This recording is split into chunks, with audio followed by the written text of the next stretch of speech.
Kaya naman pala late. Ang dami kasing entourage. Entourage? Ano po yun?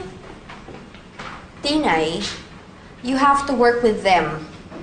Choose the sample so that we can mass-produce new products.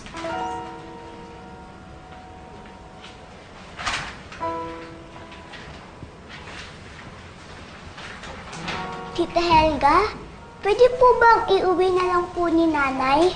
Assignment na lang po. Weekend naman po eh. Chichi, nakikita mo ba sila? Nagtatrabaho sila kahit weekend. Kaya hindi pwedeng iuwi ng nanay mo ang mga samples na yan dahil kailangan ko makakita ng resulta ngayong araw na to.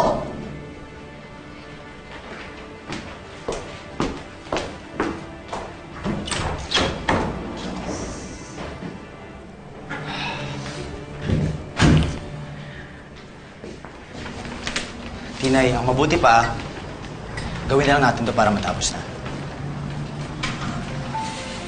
Ano po bang gagawin, Kuya Peter? Attorney? Ang bili lang po sa amin dyan, sa inyo daw po ipa-approve kung ano yung okay dito. Bali, kung ano po yung magustuhan niyo, Ma'am Tinay. Oh, madali lang pala to eh. Opo, Nanay. Tulong din po ako. Ayoko nito. Ayoko din po nito, Nanay. Ikaw, Nanay. Ayoko. Asan pa po? Ano naman to? Pwede. Ganda yan eh. Pwede, so. Yan, okay yan? At saka isa pwede. Ayan. Ayan. So, ayan, hindi isa. Ayoko yan. Ito.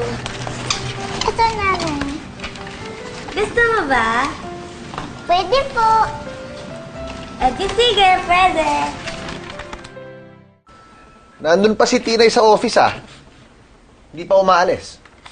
Hindi, good. Hulaan ko. I'm sure may mga inutos ka na naman sa kanya. Hindi naman niya kailangan nandyan, di ba? Of course. Alang namang hayaan ko na lang siyang umarting heredera. I will take every opportunity to make her life miserable. You have a point. Ano ba mga pinag-uutos mo sa kanya? Ay di mga ibang papeles, tinambak ko lahat sa kanya. Come in. Excuse me po. Ma'am, ito na po yung approve ni Ma'am Tinay. Dalawa?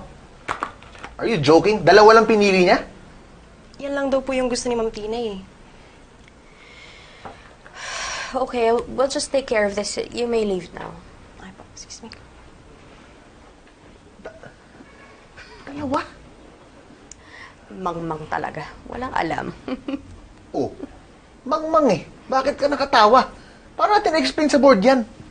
Yun na nga. Dalawa lang ang pinili ni Tinay. E di ngayon, siya ang mag-explain sa board kung bakit dalawa lang pinili niya. Call Portia and tell her to call all the board members. We will have an emergency meeting this afternoon. Tignan ko lang. I got you.